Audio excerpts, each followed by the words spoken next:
जाटक भाटक की कहानी। एक जाटक था, एक भाटक था। जाटक अपने ससुराल चला और भाटक अपनी बहन के चला। रास्ते में कुएं पर दोनों बैठ गए और जाटक बोला, आ भाई, हम यहाँ पर बसेरा करें। तब भाटक बोला कि मैं तो अपनी बहन को लेने जा रहा हूँ। कुछ देर रुकने के बाद जाटक भी अपनी ससुराल में चला गया। जाटक के ससुराल में सब कोई बहुत लाड़ चाव करने लगे और भाटक अपनी बहन के गया तो उसके घर में जाते ही आग लग गई और वह दोनों फिर कुएं के पास मिले। तब जाटक ने पूछा कि बहन की कैसी खबर है?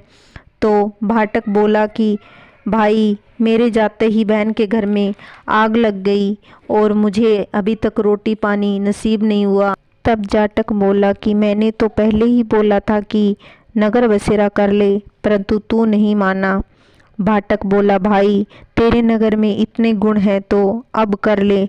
और दोनों ने हाथ में घंटी चावल के दाने लेकर नगर में बसेरा कर लिया। फिर भाटक अपनी बहन के गया, उसका खूब आदर हुआ और जाटक भी अपनी औरत को लेकर चला गया। रास्ते में वही कुआं पड़ा।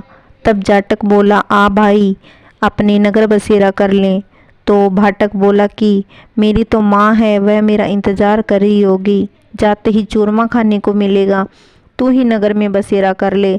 और भाटक भागकर गया और उसकी भैंस खो गई। तब उसके बाप ने एक लाठी उठाई और कहा कि बहन के यहाँ गया तो आग लगा दी, यहाँ आया तो भैंस खो गई, पहले भैंस ढूंढ कर ला, तब रोटी पानी मिलेगी।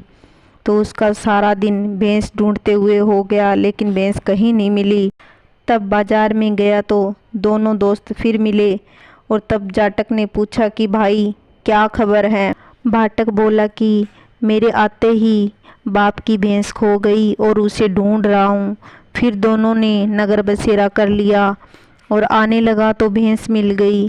भैंस को लेकर घर आ गया तो माँ ने बाप से पूछा कि तुमने उसे आते ही क्यों निकाल दिया? उसे भी भूख लगी होगी।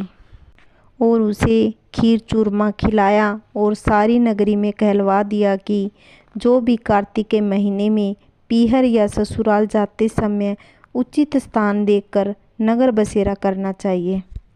अगर मेरी कहानियाँ आपको अच्छी लगती हो तो please like, share, comment, subscribe.